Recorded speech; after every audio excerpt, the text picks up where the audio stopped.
gets high on you, and the space he invades, he gets by on you.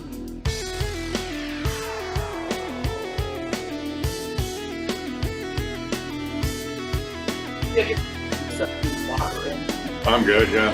I'm all loaded. I'm loaded for bear. Hold on. I need to.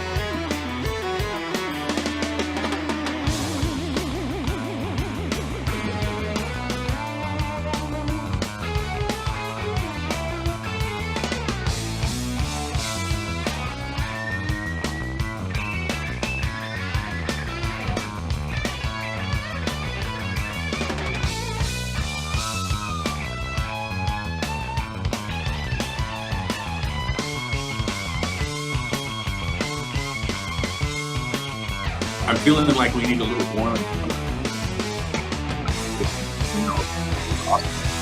I feel like we should be doing the downhill mogul skiing at the Olympics.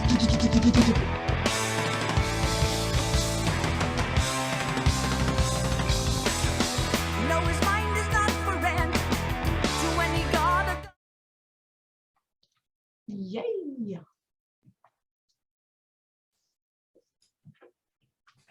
Hello, hello, hello. Welcome to our first 2022 company-wide sales meeting.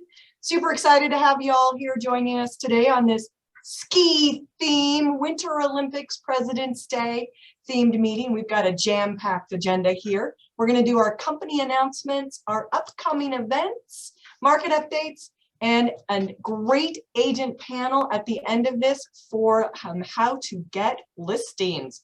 So you don't want to miss that. And as you can tell, Todd is sporting one of our Coldwell Banker logoed ski buffs. Awesome, as well as some gloves. And I have got my lovely ski helmet on because skiers should ski with a helmet. That's just me. And Ryan is wearing nothing. Well, hopefully he's wearing Related. something. I'm certainly wearing something. Oh my gosh, I wish I was in the mountains with you guys. It looks fantastic. Oh. Just kidding. So we're going to jump right on in. Again, thank you all for joining us on this first meeting of 2022. And we are going to welcome our new agents, staff, and we have a great birthday shout out for Gail Webster in Durango. So happy birthday to you, young lady. We've got obviously a lot of folks that have joined us this year so far. So as you all know, we added an office in Overland Park, Kansas. So welcome again to all of those amazing agents there, as well as our staff. So thank you for being on the call today. And we're so excited to have you as part of our team. In Bozeman, we've got 3 new agents there, Andrew, Jennifer, and Sarah. So welcome. In Durango, Crystal. Twin Falls, Katie. And in Grand Junction, we've got Braden, Cody, and Tammy, and in Sun Valley, Dawn. So congratulations for joining our team. Welcome aboard, and we are looking forward to some great success from all of these amazing agents. And we have one other really special shout out today. We are announcing that Brandon Schutte, our Prime Properties sales manager, has been promoted to the managing director for Prime Properties. We couldn't be more excited or proud of his accomplishments and for having him on our team. He is amazing, and we are so excited to have him be the managing director for Prime Properties to continue to grow that company for us. So congrats to Brandon. Reach out to him and give him a great big high five when you see him today. And as you may or may not know, we are continuing doing trivia. Yes, to keep your attention. So today, the first trivia question is, what country or countries did skiing originate from, and what was its purpose? Haiti, transportation. Do we have any chats in there? Come on. Okay. What did Ricky Come on, say? people. Come on. I said it was developed in Haiti and they used it for transportation. Well, it's not Haiti, but it is for transportation. Okay, half right. You're half right. Come on, people. We got Austria, Switzerland. Germany, Switzerland. No. No. Germany. Russia. USSR. Back in the USSR. Oh, sorry. Gotta be Russia. No. Norway. Yeah. Ah, there. Oh, there we go. Woo! Was that Josiah that got that? So I'm Ricky surprised- got the transportation and Norway. I'm surprised There that is Big one other Finn country, didn't get that one. I would have expected Mr. Felanius to figure that one out, but Being the big fan, me too. Awesome Nice job. work. So it's Great. Norway and Sweden and the means of transportation and hunting. So thank you all. That was great fun. And there will be more coming up. So pay attention and be ready. There are prizes.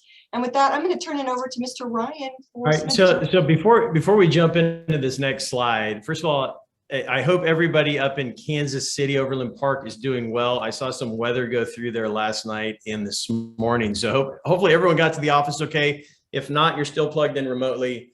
And also to go back to just, how we're doing these company-wide sales meetings, I think it's really important for us to touch on real quick. They are quarterly, right? They used to be monthly. We had a lot of conversation with agents, with other folks about why we need to change this. Should we change this? How do we bring more value? And as an approach from sort of a bottom up versus top down approach, we listened to the offices, the managing directors and yourselves, and understood loud and clear that you wanted to get back into the office. And so this is our push to help us get back connected, right? What an amazing last year and a half, 2 years with all the things that are going on in the world. But here we are. I'm looking at some of the cameras right now. I love seeing everybody in the offices participating and paying attention. Thank you so much. And we're really looking forward to your feedback on this new platform for us moving forward. So with that, we can go ahead to the next slide, please. What an amazing grouping of awardees coming out of 2021. It was an incredible year. It was a difficult year. It was a growing year. It was a challenging year. There were a lot of things going on. But my goodness, I took a look at a lot of our awards and I was able to go to some of our offices and help deliver some of the awards that we've had. And it is absolutely incredible. Our hat is off to each and every one of you individually and your teams combined. As we look at some of this, I would love to spend the time and list every single person's name off on this list. But just as a group, we want to say thank you, thank you. Look at the commercial awards from the platinum, silver, and bronze. We got both mics up there, and Becca, you guys are absolutely crushing it. The team awards. It just doesn't get any better. It doesn't get any better. And it sets us apart, not only from our peers as franchisees of Coldwell Banker and our national retail group, but also from our competitors in the market. So absolutely incredible. I don't know. Todd, do you want to say anything about the international award recipients? It's just mind blowing to me. Yeah, just looking at some of those numbers, I've got so much history with so many of you all. I bring me to tears to think back about Team Yazbek and where they've come from, and to see what Eric Felanius of Telluride has been able to accomplish, and it's just amazing to watch some of these people do incredible things. AG and Jim Jennings and Jim Kuhn and Todd Seeger, and it's just incredible. Every single one of you deserves a standing ovation. And I know that many of you are humble, and I have offered to you, if you will simply take one of the social media graphics that we've created, post it on your personal page and just tag me, I will do all of the shouting for you. And you can remain humble and allow me to celebrate you. But congratulations to every single one of you. Yes, absolutely. It is an impressive list as we continue on, and we've got more slides to include. So moving on to the next slide. Salesperson of the year. I will list these out because it's a shorter list and it's easier for me to manage. Know that Prime Properties Award winners will be announced this week. Adam Greenberg out of Bozeman. We got Todd out of Durango, Annette out of Grand Junction, Dennis out of Montrose, Trisha out of Overland Park, Alicia out of Steamboat Springs, Jim out of Sun Valley, Eric out of Telluride, Linda out of Twin Falls, and Jennifer out of Vail. Well done, well deserved. What an amazing, incredible year you all have had, just to reiterate what Todd had said. Do you have anything to, any of those people you want to pick on, Todd? I know as corny as it is, I know, but we talk about changing lives. And again, I look at these lists and there's so many people on here that have battled mightily, right? And have built incredible businesses. I'm looking at Dennis, he's got decades of experience. The guy's an absolute beast and legend. He was the previous owner of the office there. And here he is, salesperson of the year, and growing together. And I think about the Greenbergs of the world, and just recently meeting Trisha Ferguson. All of them are just inspiring stories. So if you do not know these people, please go out of your way and connect with them. They are all incredible human beings, and they're doing a lot of things right. Yeah, that's right. I mean, that's a great point. If you're in these offices and maybe you're newer to the business, what a great opportunity to reach out to somebody that clearly is having exceptional excellence within their field. So absolutely incredible. As we move on, talking about those folks that are a little bit newer. I'm sorry, we got the top teams real quick, just as powerful, just as impactful. We've got the Blount Bell team out of Bozeman, Durango, Colorado group out of Durango, the Schaefer team out of Grand Junction, Valerie Myers team out of Montrose, Yazbek Steamboat, the Shea Buxton out of Sun Valley, the Michael and Lynn Ward team Telluride, the Get Shook team, always getting shook in Twin Falls, and Summit Mountain Group out of Vail. Once again, the power of the teams and the way that these teams have also opened up their doors to new folks coming in, and also being able to empower the offices in which they sit. Thank you, thank you, thank you. You guys truly are the top teams of the year, and just much appreciated. Yeah, that's awesome. Would you go back to that for me, T or Terry? So just I'm looking at this, right, and I look at the Schaefer team, and I think about Julie, and many of these people have been in the business for decades. Not Julie. She's at the top of the pile here, and she's done it in a very short period of time. So again, an incredible person, Julie Schaefer, to connect with. I think about Yazbek. Holy smokes! Yazbek's breaking all the records. We talk about the glass ceilings that are sometimes present in our markets, and Yazbek has said, "Yeah, I think I'll break those glass ceilings." And I think about the Shea Buxton. Karen. My whole world in Sun Valley started with Karen back 20 years ago, and there's just so much history in these groups, and it's been inspiring to watch them grow. Absolutely. Thank you. Going on to the next slide, I was talking about some of the folks that are newer in our industry and newer in our offices. Rookie of the year, we've got Brady in Bozeman, Tim in Durango, Amy in Grand Junction, Cindy in Montrose, Jane in Overland Park, Coleman in Steamboat Springs, Haley in Twin Falls, and Christy in Vail. We all talk about the power of leverage your sphere, power of marketing, the power of social media, all of these things. But truly, I know each and every one of you individually, and you have done the work. And because you've done the work, it is absolutely here as proof of becoming Rookie of the Year. So thank you to all of that effort. It truly shows, and we are so appreciative of you leading the future of our offices. Amen. I love Rookie of the Year. I was Rookie of the Year, so this is a special award. Nice. What year was that? 18? Oh, we're gonna date ourselves. Is that how Be honest. Great. Let's just be I honest. appreciate it. Yeah, that was 2002, ladies and gentlemen. Rookie of the Year. All right, just a couple decades ago. Mm-hmm. All right, so our mission is changing lives. We've got the Distinctive Angel of the Year awards. This is really where the rubber meets the road. What an impactful group of individuals, what an impactful company we're proud to be part of. But each one of you on this list has stood above in your offices to drive being distinctive within your communities. And it is absolutely does not go unnoticed. I don't want you to ever know it goes unnoticed. In fact, it's part of the drive of us changing lives.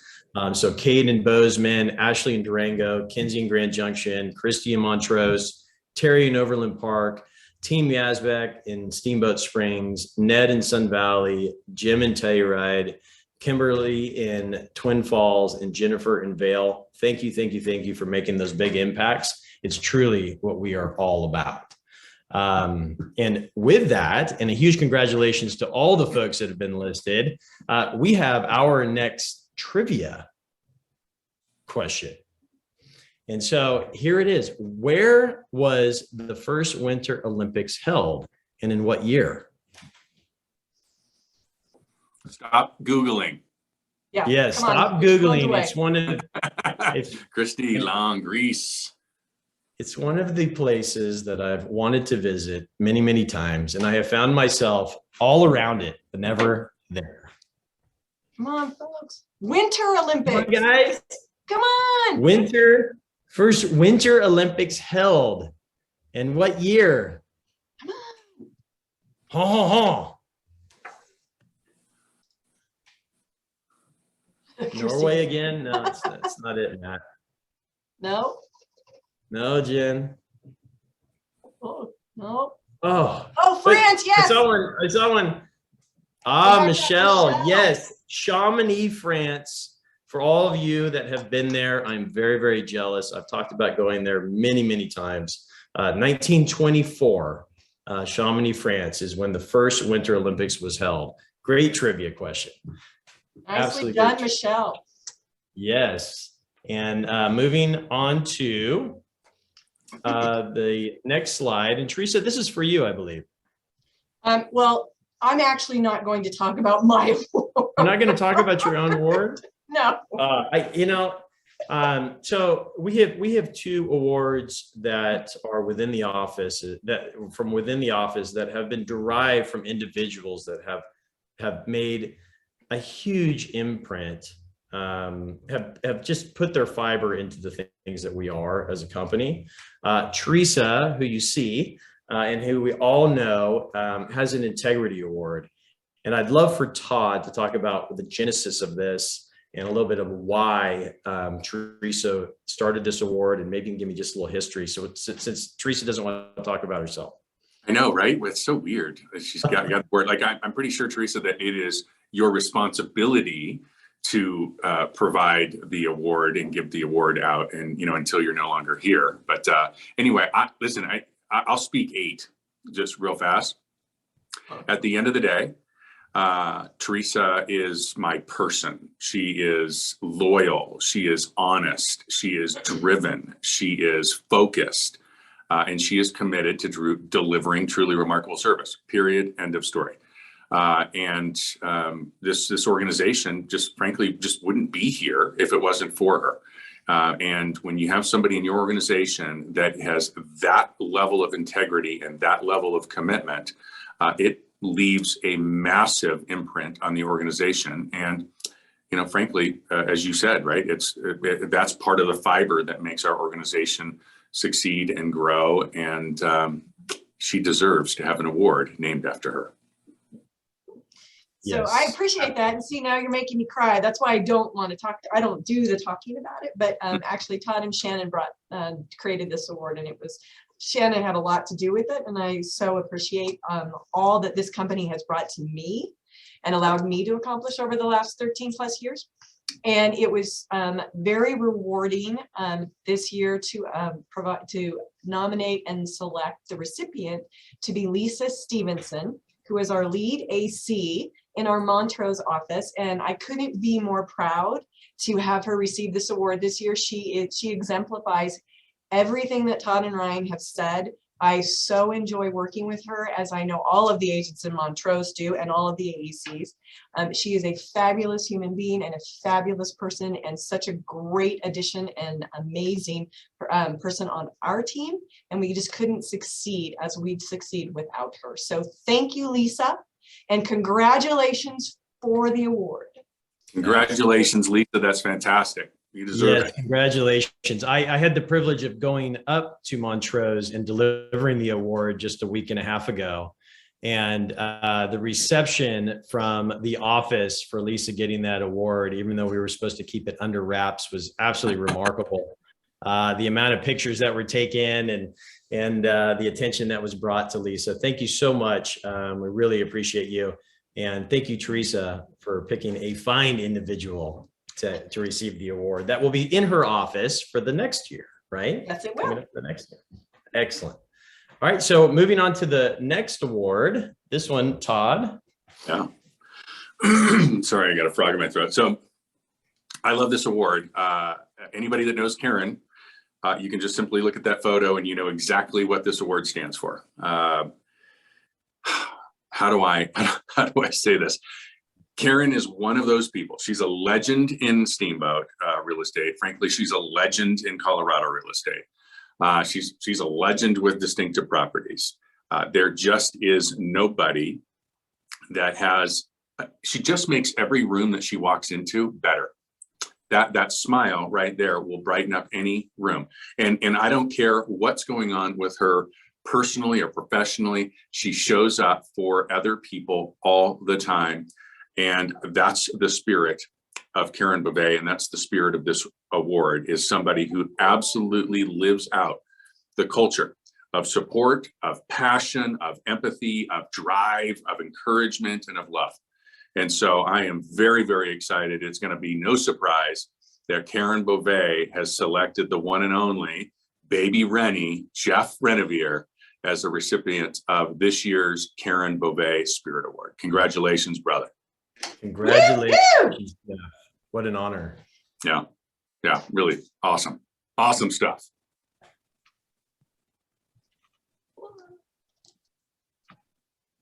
All right. All right, next slide. All right, here we go. Whoops. Okay, There she is.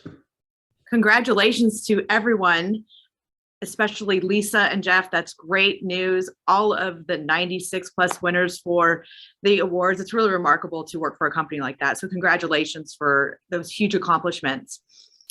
One of the most exciting things, as they'd mentioned earlier, is we have a new office in Overland Park. And what better way to celebrate in Coldwell Banker style is to go out with a huge bang. So Kansas loves their sports. And so when in Rome, that's what we're going to do. We're we're hosting our grand opening party during the Big 12 Men's Championships basketball. We're down in the heart of the Power and Light District. It's a great venue. It's going to be very exciting. And we are just going to sprinkle Coldwell Banker confetti all over and just really jump out and just announce ourselves. Everyone in the company, we would love to see you come if you're around in the Kansas City area. If you want to RSVP, it's on the Distinctive Daily, but we're really looking forward to it. We're going to be at Guy Fieri's Dive and Taco Bar joint. We're going to have a client appreciation for the agents that have anybody that want to come in the beginning. We're going to hopefully get some preferred partnerships and recruits down there. So we're really excited about it. And that's going to be March 9th. So talk to your MDs, reach out to any one of us. We're happy to give you any of the information that you may need. And then speaking of games, we do have our own little game. So let me just tell you the rules before we go to the next slide. You're going to have, it's a memory game. So you're going to have 15 seconds. That's what we decided, right? So you have 15 seconds to check out all the pictures. And once we count it down, we're going to remove the slide. And then you need to write down as many pictures as you remember. And there may or may not be a fabulous prize to the person who gets the most answers correct. Everybody understand the rules? Don't cheat. We're watching. Don't cheat. Yeah. There's no using your camera to take photos, right? Right. None of that good stuff. That's why we're in a group setting for most of us. Yes. Hold And each other accountable. We just gave away the Teresa Pemberton Integrity Award. Come on. yeah, don't look at your neighbor's sheet for any of those who are in a group setting. And remember, details are everything. Okay, so as soon as it comes on, the clock starts. 15 seconds begins now.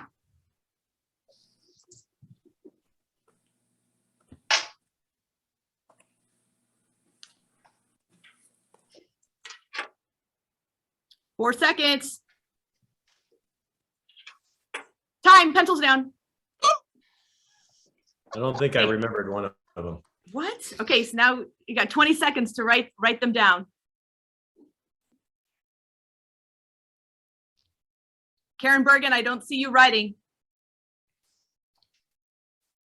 There's a lot of people without cameras on. Turn those cameras on. Come on. Oh, I hope they're not cheating. No cheating. There's people writing. Good, good.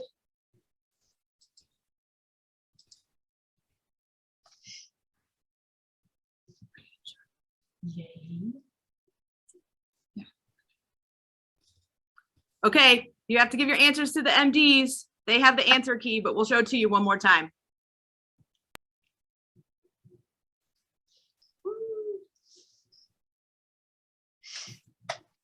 I'm excited to see who gets the most. Awesome. All right, Well, I'm glad I Miss- had the answer key because my memory is terrible. Ah, So turn those answers into the to your MDs. Your MDs will have a prize for the person who gets the most answers right. So you do have your little sheets if you are in your office parties, but if not, just make sure you get in touch with your MDs. They do have the answer key, so you can check later on. But I'm going to move on to our next super exciting announcement from marketing, and that is something that's I've been getting a lot of questions about lately. That is our new listing presentation. So it is available now. So this is our new residential listing presentation for 2022. We have completely revamped it. It will look a lot different than your last listing presentation. So definitely you want to make sure that you are requesting this from us, and we would love to personalize it to you.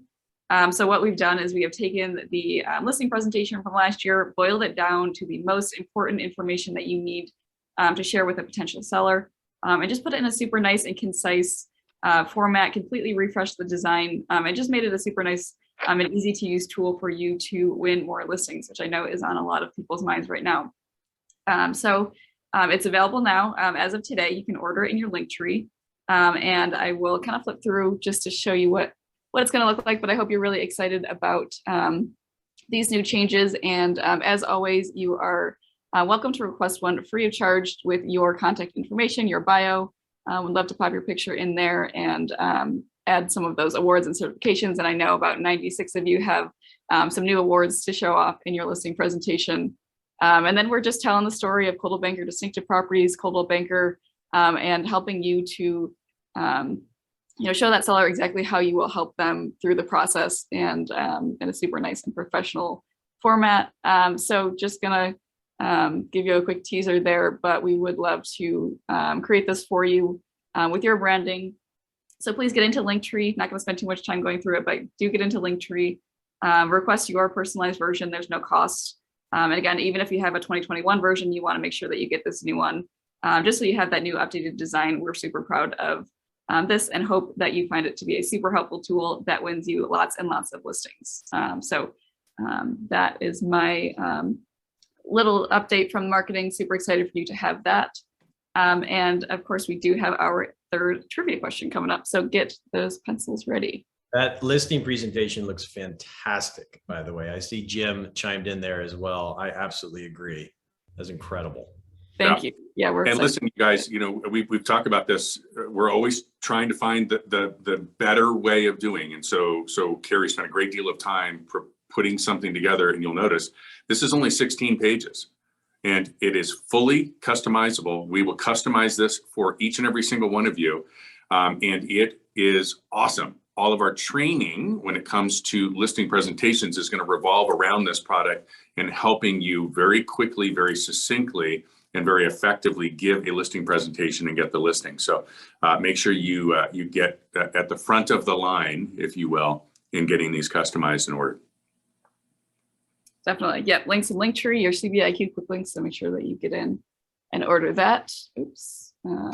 But for now. Carrie, there's a question there. Do we have a global luxury version? We do. So yes, we have the global luxury version, which we revamped mid last year. So that is still up to date and beautiful. We have all local photos from our markets in there. So we do have that version.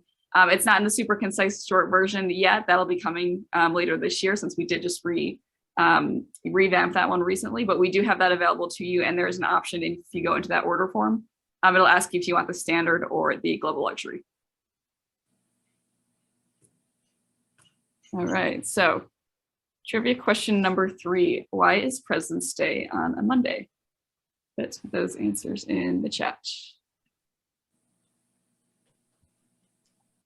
Come on, people.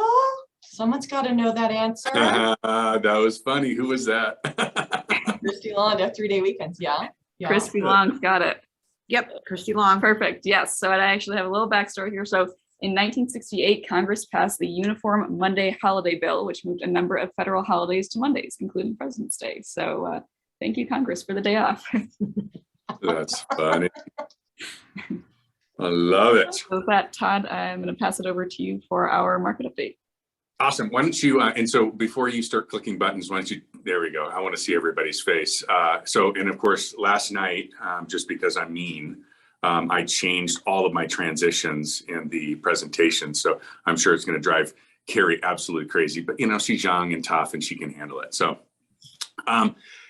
let's see. Oh, look at all I love the faces. Whose leg is that in Bozeman? Is that Rich?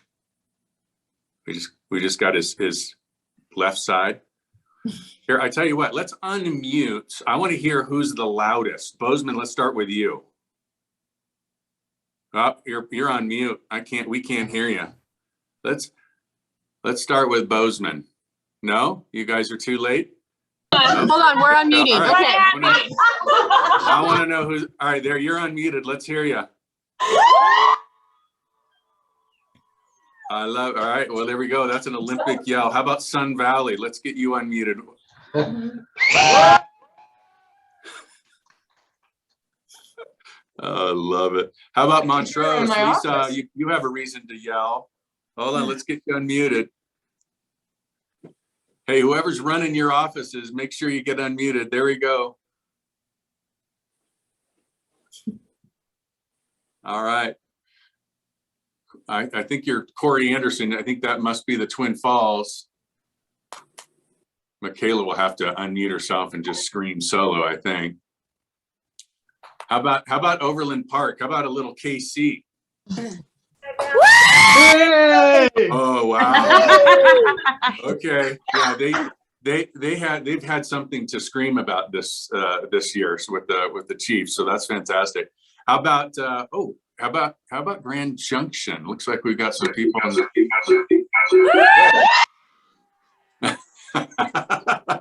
Well, we heard them from your office, Todd. That's awesome. I love it. That's fantastic.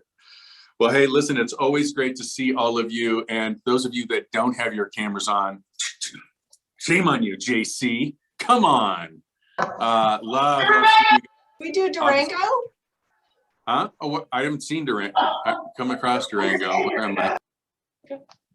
Durango, let's hear you. I don't have your camera on, so. Yell again. That's too funny. I love it. Beautiful. All right. Well, thank you for that. So one of you guys won. Who won? Type in the chat box. Who won that little battle? Robin. Yeah, Robin. Yeah, but you have no horse in the race, right, Robin? It's all good. I love it. That's too good. Listen, I as much as I love the fact that we get to connect with everybody and everybody gets to come together and we as a whole organization get to come together this way, the last 5 weeks as I've been out into the individual offices, I have been very reminded at how much I miss being across the table from each of you and hugs and high fives and, maybe a cocktail or two here or there. But anyway, I miss you all and I've enjoyed my time that I've gotten to spend over the last 5 weeks coming back into the markets. I know there's a couple of markets that I haven't yet hit. I'm in beautiful Durango. Woke up this morning, walked out the door, and it's just absolute beauty. White dusting, snow. It's just fantastic. And of course, they needed the snow, which is why I brought the snow to them. So if anybody else needs snow, you just let me know, and I'm happy to bring it. The last time I went to KC, by the way, I also brought snow. I don't know if you all remember that, but so I'm the snow doctor. So as we go into my slides, I was thinking about it this morning and I'm like, you know what is it? And Carrie, just one more minute before we get into the slides. What is it that we're as real estate agents dealing with right now. And I want to ask a question. How many of you are sort of scared about what the market is, are uneasy, are diseased about what's going on in the market? Can I get an honest, yeah, I'm a little scared about what's going on and what it means to my business? Just a few of you? Yeah. Gummy bear, thank you. Yeah. So we can go to the slides, Carrie. I think what I really want to do today is to make sure that we are giving you, number one, some comfort, and number two, reframing things so that you can have conversations with your communities. I will never forget the conversation we had the Oracle, Steve Harney, come to Grand Junction. He sat in a room with our leaders, and he shared with us his belief system around why he thought that the last economic cycle was so devastating. And he put at least some, if not a lot, of the blame squarely on the media's shoulders, and therefore our shoulders, the media for telling the story and the real estate community for not telling the story. And so I want to make sure that we create enough clarity and comfort for you to be able to tell the story, right? Because there are lots and lots of would-be experts, and you can go ahead and Carrie and start clicking through. There are lots and lots of would-be experts, and they're all telling a story, right? They're all talking about rates and how horrible it is. They're talking about, oh my gosh, the inventory.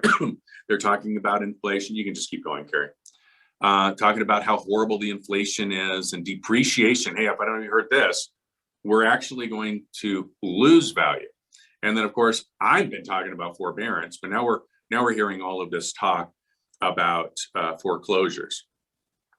These voices that are out there, they are the would-be experts that are telling the story. And what I would say is we have to at least be as loud as those fear mongers. We're the experts. As Steve Harney said, we are the experts, and they are looking to us for understanding, but we must first understand before we can share our understanding with others. So I'm going to go through each of these just one at a time. Hey, y'all, this is a full-on like participation sport, okay?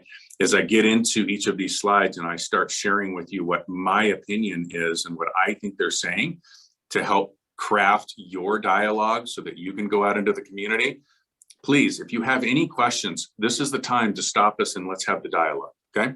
All right, so let's go to the next slide. All right, so the first one, excuse me, are rates. And I love this slide. So these two graphs say exactly the same thing, but they say it different. And the reason I put this up here was that I thought it was sort of funny. If you look at the slide on the right, it looks like we are near the historical high interest rates. Do you see that? Right? You're like, oh man, we're almost to the top of that graph. But if you look to the left, just by adding an additional 2 years, you can see we are actually still at, or we're closer to the lows than we are the highs. It's about perspective, okay? And in this next slide, I'll show you perspective. Perspective. Are interest rates going up? Yep, they've ticked up a little bit. Are they expected to go up more? They sure are. But look at this. 1970s, 1980s. Everybody remember the 80s? Woo, right? 1990s, 2000s, 2010. Y'all, perspective. Our interest rates are at incredibly low rates. And we have to be that voice of reason for everybody. Okay. So anyway, I thought you enjoyed that. Any comments about that? Any? What does that say? Yeah, well, that's a good point, right? Yeah, it used to be 21%, right? I brought the snow to Montrose. That's great. I love it. All right, beautiful. Okay, so next slide, please. So we're going to talk about inventory. And I think inventory is a very interesting thing, right? Inventory we talked a lot about inventory in 2021, like it was the topic du jour, if y'all remember, right? And then when the numbers were all in and the numbers were counted, we found that, hey, oh my gosh, 6.1 million homes sold. Here's the thing. You and I both know you cannot sell what you do not have. So obviously we had the inventory. What we had in reality was a really, really high buyer demand. And as the listings came on the market, they were gobbled up as fast as we could bring them. And so, you know, when you look at this, you go, oh my gosh, that's crazy. Now, yes, in January, this January, we have seen a bit of a slide in the listing inventory coming to market, right? So difference between what's available and what's coming to market. We can talk about inventory that's available and be like, oh, it's crisis. That doesn't really mean anything. It just means that we have more buyers. The ones that we really want to watch, we want to watch the new listings coming to market. And again, 1 month snapshot is not enough. It's 12 months in a year, right? And so we have all learned that since COVID and everything else, it's really hard to predict. I was talking to an agent this morning and we were talking about, well, typically speaking, you bring products on in the spring. Well, those days have sort of, you know, they've ended. Maybe we're back there. Maybe that's what's happening. So don't throw the baby out with the bathwater. But here's what I would say. It certainly is time to get focused on the one thing that you have control over, right? And that is getting listings. All right, let's get on to inflation. So inflation is obviously a very, very big topic. You can see here, it says 6.8% inflation in 2021. I think the numbers are actually in the low sevens. So it's even higher than that. But as you look at this slide, home prices have actually done better. And we have to remember, right? Again, we are the voice of reason. The most important thing is when a buyer is buying a home, they're buying a payment, right? And payments don't go up in inflation. They are a fixed payment. That is contrary to rents, it's contrary to fuel or milk or whatever else, right? It's fixed. So what the conversation really is about today is buying a payment, right? And that's a great hedge against inflation. And it's also about tangible assets, right? And so I think that's one of the reasons that we're seeing sort of the art and collectibles and the cars, like that, those industries are really thriving because what is happening is investors are moving their money into these tangible assets. All of these things mean really good news around what the future of the real estate market is. Again, going back into the 70s, you can see the green is the home price appreciation, the blue being inflation. Home prices outpaced. 1980s, well, not everybody remembers. Some of you guys weren't even born in the 80s, but some of us remember the 80s, and that was an incredibly tough time in the economy. Jimmy Carter era. You've got, super high inflation, really high interest rates. And look at that. The real estate appreciation was level with it. So a great hedge against inflation. 90s and the 2000s, which I thought was really interesting as I looked at that. The home price appreciation didn't keep up with inflation. And yet people were doing very, very well in the 2000s. And look at that, 2010s, 20s, and then of course just this last year. So this would indicate that we're going to have more buyers, not less buyers, coming into the real estate market for 2021. So let's get into the next one. I love this slide. This slide is so fantastic, right? So this is over the next 4 years. So what they did is they took all of these experts, I put them in air quotes because I don't know who they were. They took these experts and they put them in a room and they said, all right, so we're going to divide you into optimists for the next 4 years, and we're going to and pessimists over the next 4 years. And they asked the question, what do you think is going to happen over the next 4 years? So 2026 in cumulative appreciation. And what you can see is the green are the optimists, the orange is the pessimist, and all of the graphs that are below the line are depreciation, and all of the graphs above the line are appreciation. So you can see how much depreciation is expected over the next 4 years. That was a joke, right? Haha. Okay. Yes, Matt, we'll make the slide deck available, and I can just text it to you as well, Pat. Listen, these are big numbers, right? When you look at these, these are really big numbers. But wait a minute, interest rates are going crazy, and inflation is going crazy, and like I don't know, inventory. And well, listen, bottom line is one of the reasons for this expectation is the availability of inventory and the extremely high demand for that inventory, right? Econ 101 says, hey, listen, we have to have more inventory. And in our case, we have to have a lot more inventory to have any significant impact on the demand. So when we talk about like, well, what does this mean to the payment? Well, if home prices are going to continue to climb, is it a good time to buy? Yes. If interest rates are going to continue to climb, is now a good time to buy? Well, I think so, unless you want a higher payment, right? It's going to continue to go up. So today is the time to buy, whether you're paying cash or whether you're getting it financed. With the fact that the inventory levels are continuing to be low, and we have seen fewer properties coming to market. And I had a conversation this morning with another agent. We were talking about when to bring the property to market. And now, if you're a prospective seller, if you have any thoughts of selling in the next 3, 6, 9, 12 months, right this second, quite possibly could be the absolute perfect storm, because interest rates are still low, but they're climbing. Inventory coming to market is down, but we don't expect it to stay that way.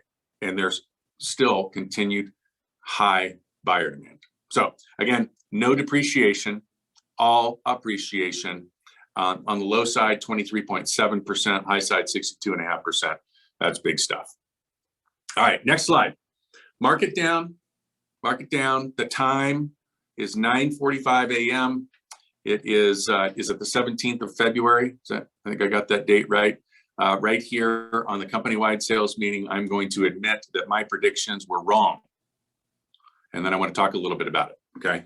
I have been talking about forbearance. I've been talking about how what's going to happen is when the forbearance clock runs out, that we are going to have a wave of listings coming in the market because they weren't going to have a choice.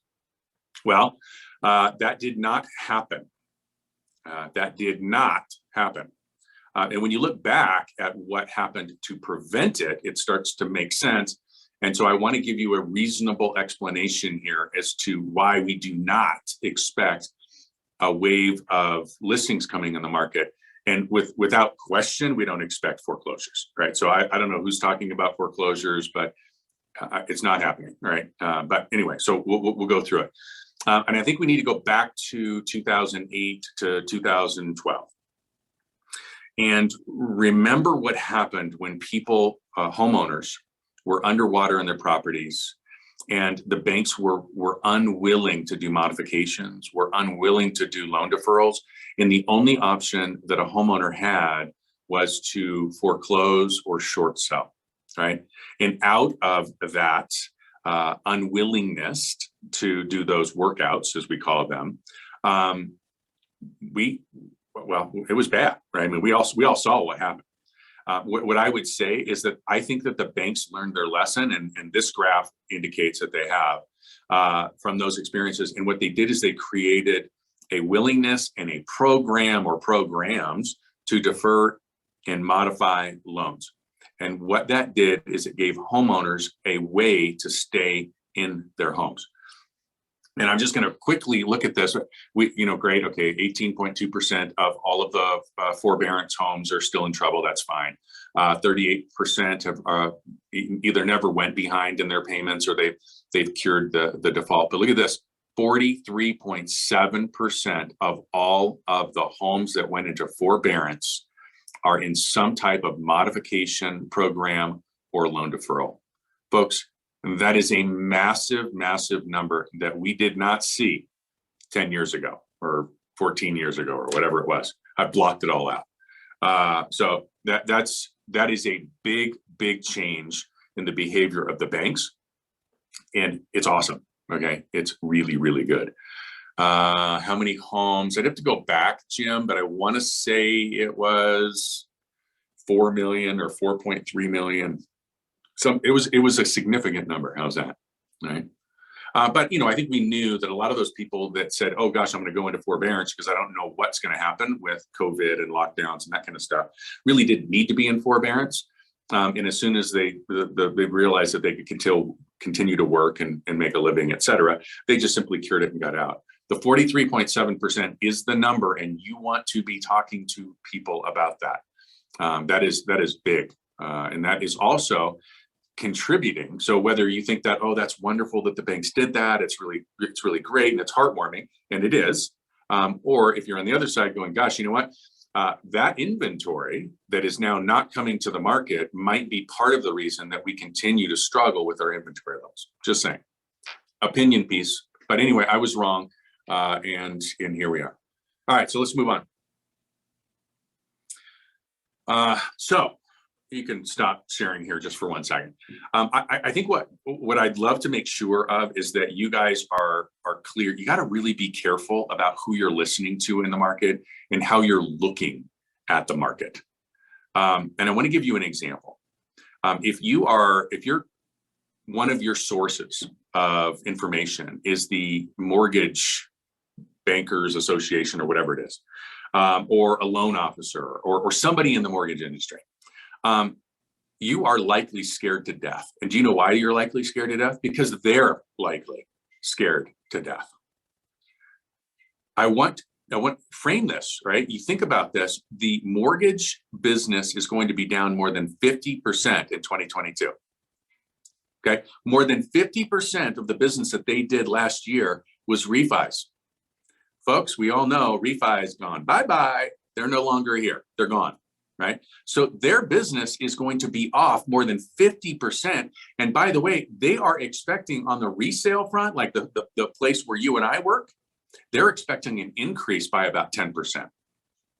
That's really good news, but you've got to look at the right data points, okay? If you're listening to them, things sound bleak, but that is not us. We still have incredible buyer demand. The absorption rates, have a long way to go before we're ever considered a quote unquote balanced market. And that means that the real estate industry is not going to experience anything that resembles the mortgage world. So our focus needs to be squarely on having a plan, executing our plan, and we were talking about it yesterday. We build the list and we serve the list. We don't sell the list, we serve the list. Which brings me to our panel. So let's bring that up. And I'm going to go ahead and frame this. So there's JK, he's getting ready. Hi, Karen. Listen, the spread between agents that are winning and the agents that are struggling, it continues to get bigger and bigger. And every single one of you have heard me talk about this.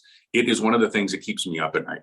But I want to tell you something. It has nothing to do with the interest rates. We just talked about it, right? It has nothing to do with the inventory.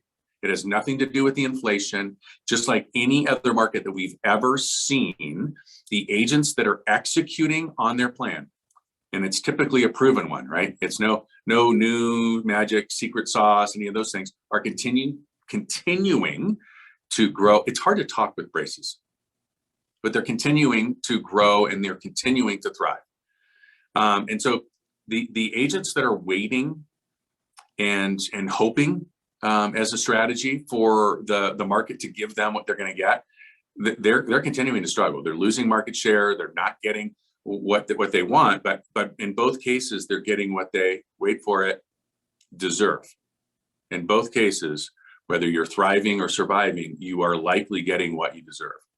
So if you haven't already, I really encourage you to put a plan together, make sure that you get a coach, whether that be a coach within our organization, whether that be somebody outside the organization, it doesn't matter to me, but get somebody that can help you through. We're not going to talk coaching with Jared today, but make sure you have somebody that can be there with you to help you identify sort of the things that are working, the things that aren't working. And I just want you to work smarter, right? You get to determine at the end of the day whether or not you're going to be one of those that survive versus thrive. And we've talked about this. We've got to make sure that we get our energies and our focus and our minds and our actions focused on doing the right things, which is why we brought to you today these 3 award-winning agents to share some of what they are doing, because each of these agents are thriving. Make no bones about it. These 3 agents are thriving. So please welcome Michaela Shook from Twin Falls, Jared Nixon from Durango, and Jim Kuhn from Sun Valley. Hey guys, thank you so much. Let's get everybody unmuted here. Can you hear me? Gotcha. JK, we got you. I'm here. If you can hear. All right, beautiful. All right. Love it. Michaela. Hi, Michaela. Hi. So, hey, listen, guys, thank you. And I'm going to tell everybody on the call, listen, this is the time to ask questions. So throw them in the chat. Hell, we may even just bring you up and you can ask it live, right? We're all friends. We're all amongst friends. So what I'd love for you guys to do first is maybe just go around the horn. Let's start with you, Michaela. And, who are you? Where are you? I don't know. What do you specialize in? How long have you been in the business? Okay. I'm Michaela Shook. I'm in Twin Falls, Idaho. I've been in the business almost 8 years now, and I specialize in pretty much anything anyone needs me to specialize in. I'll figure it out except for commercial. I won't do that. But I specifically like new construction and old vintage homes. Those are my little favorites. So I love it. I love it. yeah. Mr. Kuhn. Hi, everybody. Sun Valley. I've been involved with the business for, 30 years. And I don't specialize in anything except for service. And I don't specialize in any particular field. I was kind of actually giggled when Carrie asked me to do it. I used to carry 20, 22, 24 listings.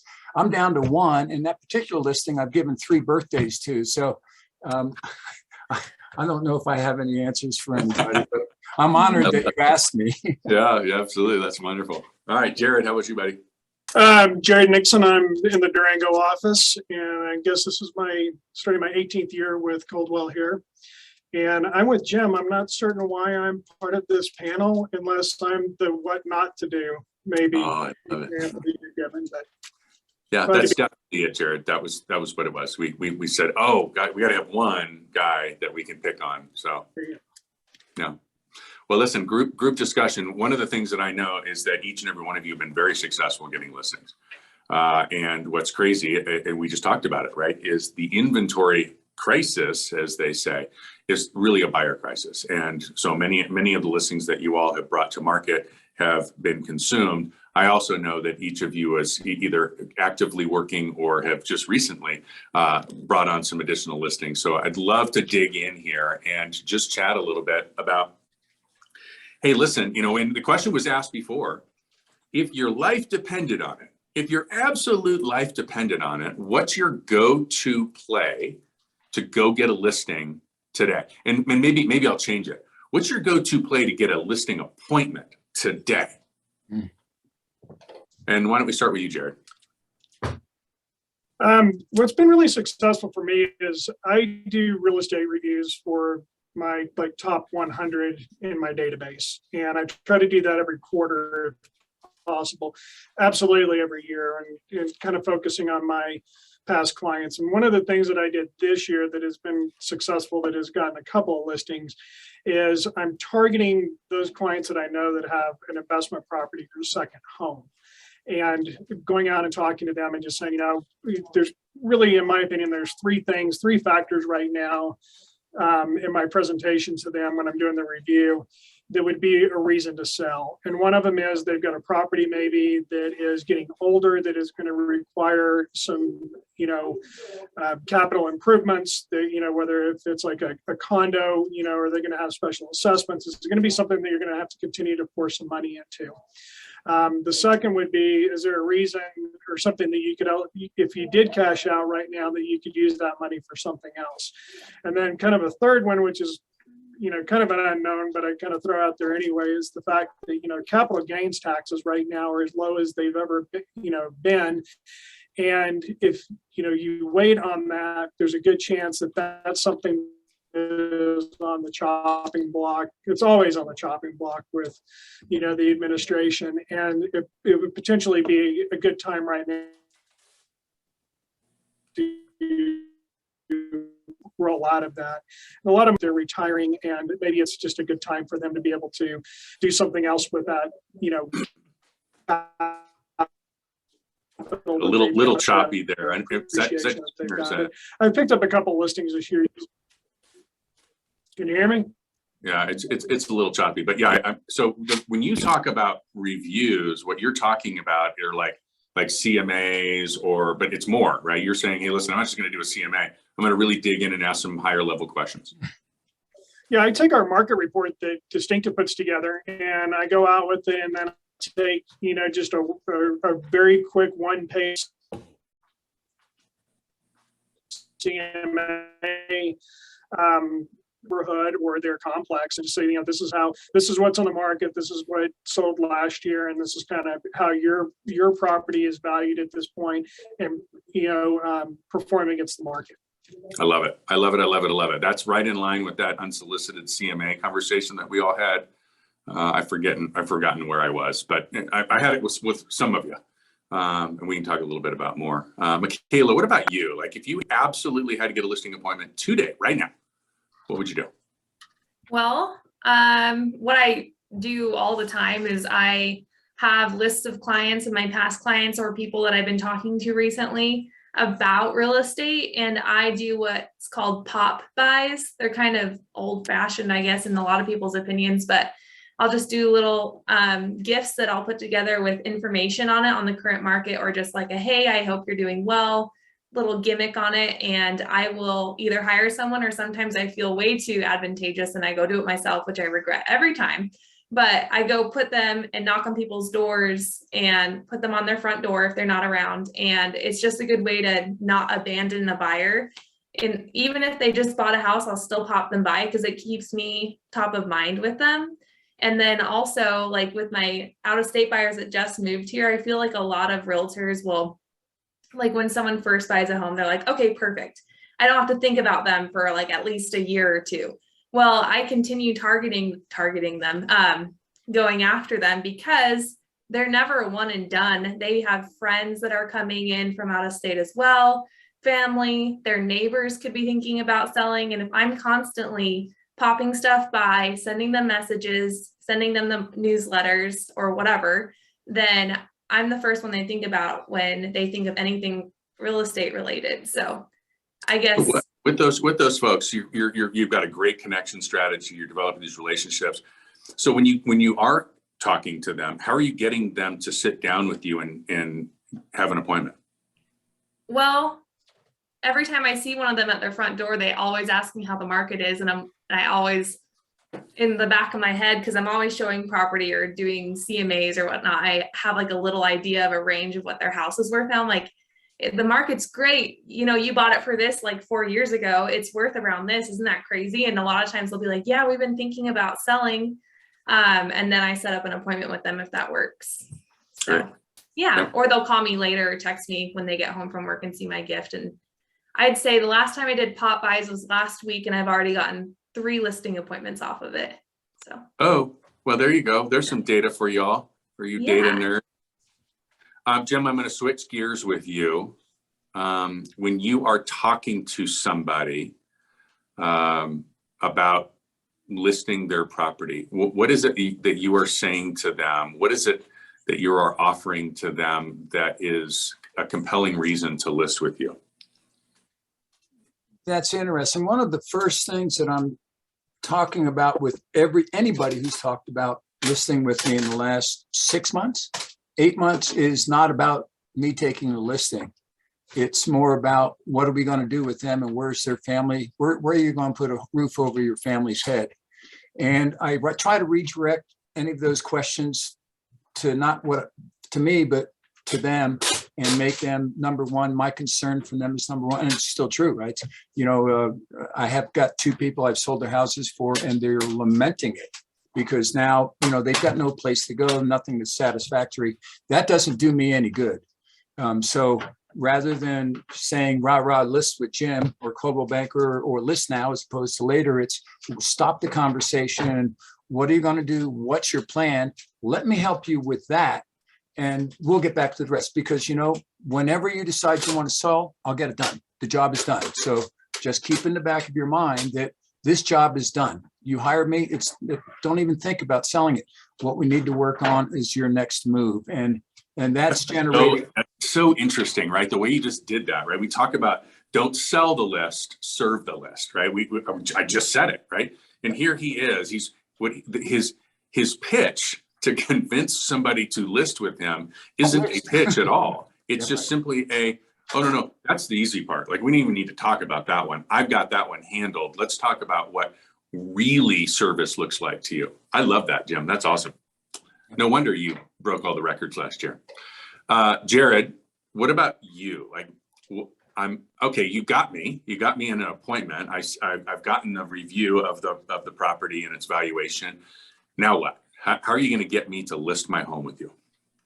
I'm going to mirror exactly what Jim said. You know, we got to have a game plan, and especially if they're looking to try to find a replacement property or stay, you know, in the area, you need to, I think it's imperative that you let them know what their risks are. And like, you know, you've got to be thinking 2 steps ahead in this particular market in order to make that happen. And I had a couple of situations last year where, you know, I had a $2.5 million swing on a property that, you know, we had under contract for, you know, 3 months trying to find a replacement property. And in the end, we just had to terminate the contract. And, you know, thankfully, you know, I was proactive enough to put in the counter offer that they would have to find a replacement property and close on it.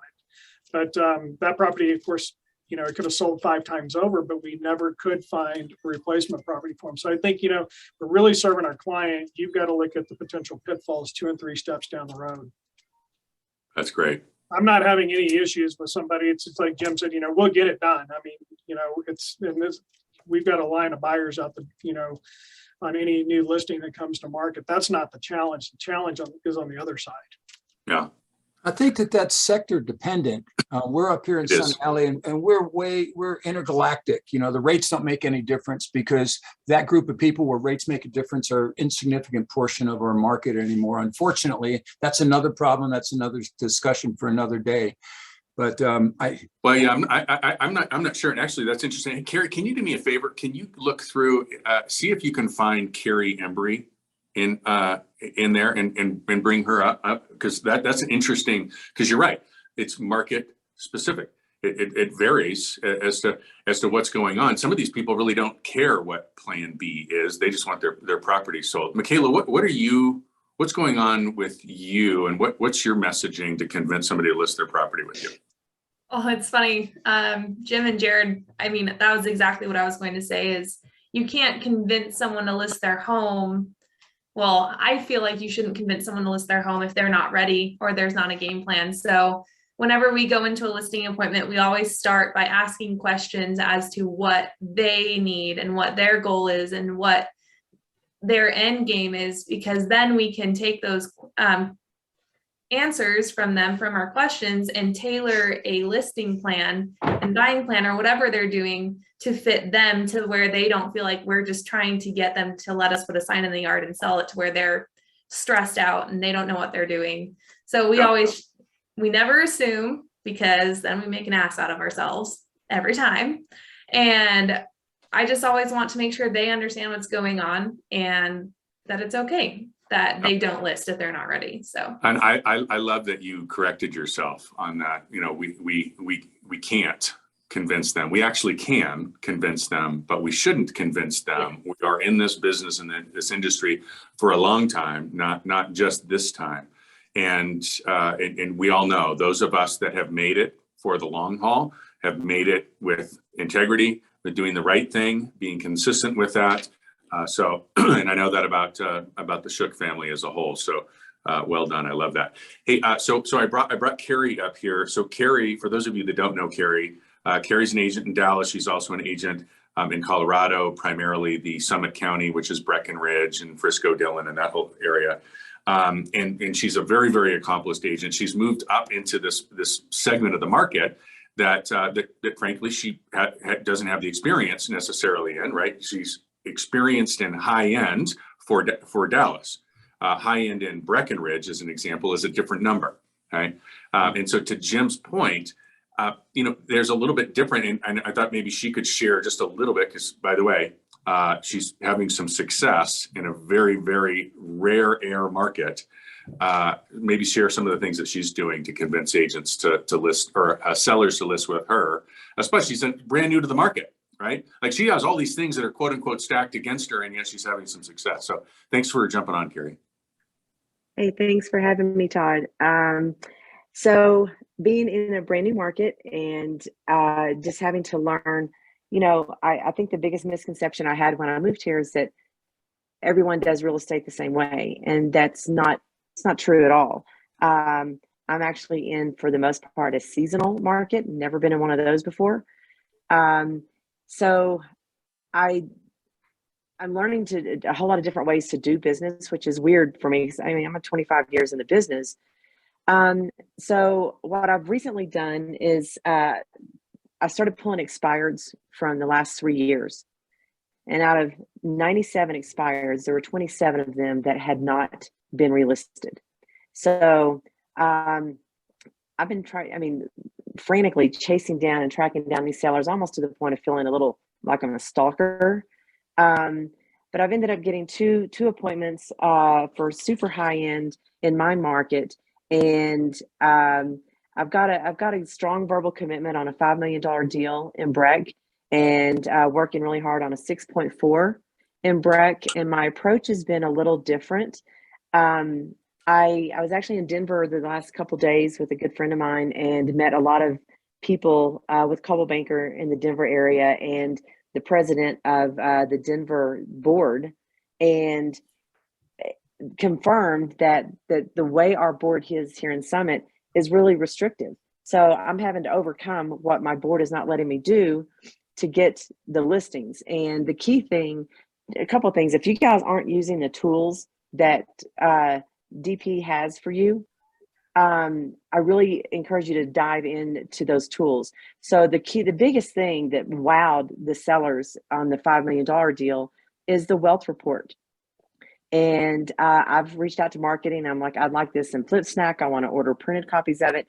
And I read it cover to cover more than once. So I go in this appointment, and people in that price range, they are really fascinated by money. I mean, they have it. They want to know who else has it, who has the most of it, how they're spending it. And so for me to walk in and have that knowledge, and I had to pull the book a little bit out of their hands, because they were more focused on that book than me talking about, let's get your home sold. So, and I said, look, you can take the book with you. You can read it while you're driving back to Scottsdale. Let's talk about your home. And then that was the first thing. The second thing was I spend probably 3 to 4 days a week going in every single property that hits the market. I want to know everything about every home that is available, so I can speak intelligently about the market to them, because I'm new here. I still don't know all of the communities, all of the condo buildings. So I'm having to spend the extra time every week learning all of that. But having that market knowledge, I can walk into that appointment with the utmost confidence that I know this market. And here's the thing, these people vetted me before they ever let me in their front door. They knew I was new here. And so I could have let that get in my own way, and it did just a little bit. But when I brought to them, here's what I'm bringing to the table, even though I'm new to this market, I'm not new to the business, and here's what I'm bringing to the table. And I was there for an hour and a half. These people were so excited to list their home, and I've got an appointment with them this afternoon to finalize everything, because I'm having to restyle their entire home. It's beautiful property, but it's decorated from 1995, and we got to change all that. But I convinced them to invest $25,000 to restyle their home, because it was on the market 6 times the last 6 years with 6 different agents, and nobody got it sold. I love it. I love it. Love it. Love it. You know what's crazy though? Those are brilliant, right? And talk about the tools and how to use them, and that was all new to Carrie, right? So she took that in there. I'm pretty sure she did not expect the reaction that she got from those sellers, but she did get the reaction, and it just goes to show you that what she really did was she was the knowledge broker, right? And is that news to anybody? Is that a new thing for anybody? I don't think so, right? We've all been talking about it since Christ left Chicago. It's all about knowledge. And so anyway, awesome. Thank you, Carrie, for sharing that. I really appreciate it. I think my last one, which I think we already know the answer is when you are out and you're having a conversation with potential sellers, what's the number one, or maybe we'll skip number one because that's always where am I going to go, right? What's the number one or number two hesitancy that a seller is giving you all to listing their property today? Jared, why don't we start with you? I think that, some of them still think that we've got, we haven't hit the height of the market yet. And the longer that they wait, the more, value that they're going to have in their property. And what's your answer to them? Well, I mean, there's a chance. I mean, they absolutely could be correct in that. But, right now, I think last week when I looked in Durango in town, we had, 8 listings and 4 of them haven't broken ground yet. So the risk that you're running is you're the only game in town today versus there might be, competing properties that are going to come on the market. The other thing I let them know is, and I'm not a firm believer in this, but, rates will affect, I think, some buyers. We don't have a lot of payment buyers here in Durango anymore, but there's a chance that, that could definitely, shrink that buyer pool down. So I just tell everybody, there's never been a better time to sell than right now. And conversely, there's probably never been a worse time to buy than right now. But yeah. Although, right. So hopefully the data that I just provided to everybody, correct, gives you some fodder, right? Because you get to look at it and go, never yes. So the payments go up. I'm talking to a seller. If the payments go up 1/2 of 1%, right? 3.5 to 4%. That's it. 1/2 of 1%. The impact on the affordability is 15%. That's a big number, right? So if, and right, we all know somebody who sold their business, sold their house, sold their whatever, on July 31st or August 14th of 2008, moments before the world came to an end and we entered into the Great Recession. We all know somebody. But we all know a whole lot more people that didn't. They either sold, in 2002 and didn't ride the wave up, or they sold in 2012 and that was basically handing the keys back, right? So, so being able to have the conversation with sellers about the interest rates, I think is super awesome. And then that slide, the optimist and the pessimist slide, is really interesting for a conversation with a buyer, right? You're buying a payment, right? Even if you're rich, you're buying a payment, okay? And this is what even the pessimists say is going to happen. So I think that's awesome. Beautiful. Hey, JK, what about you, buddy? What's the, aside from where the hell am I going to go now? What are the sort of pushbacks, if you will? Timing is mostly more than everything else. You notice my new blonde hair. I'm dealing with mostly 4th quarter clients. And so a lot of my conversation is with legacy and family, and they think about it. Oh, it's a great market. We can sell it. We can get all the money. We can do whatever we want. And then I bring the children in. I bring, how do you want to leave your legacy in? And that's been the pushback. And again, it's what am I going to do? Where am I going to go? And the answer to that, thank you, Shawnee, is that you don't have to worry about it. I'll take care of you wherever you are in the state of Idaho, the United States, or any place in the world. We've got someone to cover your 6. So those are the 2 biggest pushbacks. The other thing, that conversation that I'm having is that, the market's strong now, but let's take a look at how we might be able to make more money for you with your property. And I think what Carrie said with this, she's going to be number 7. She wasn't even on the bench for the first 6 in his basketball team with this listing. But you go in there, and I just did that with Bruce Willis's house last year in Gimlet. We completely had to do a reface of it, and that's what it took. And so you have that conversation, and like Carrie's saying, everybody wants to know about money. Said, how can we make some more?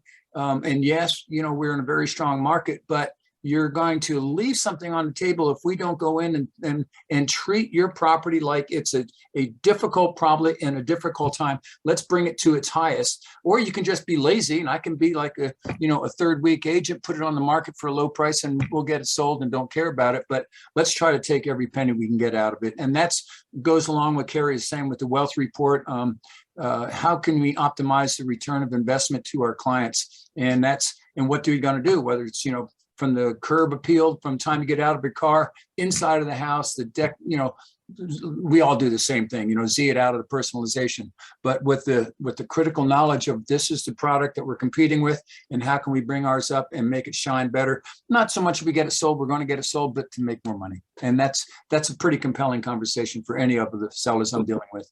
Yeah, I love it. And hopefully you guys, I don't see any questions that you all have asked, but would love for you guys to put some questions in there as we wrap up here. But hopefully what you are hearing is that these agents that are thriving in regardless, right? That never mind inventory, never mind interest rates, never mind inflation, never mind all the doom and the gloom that is in the news. They are succeeding. They are thriving in their business.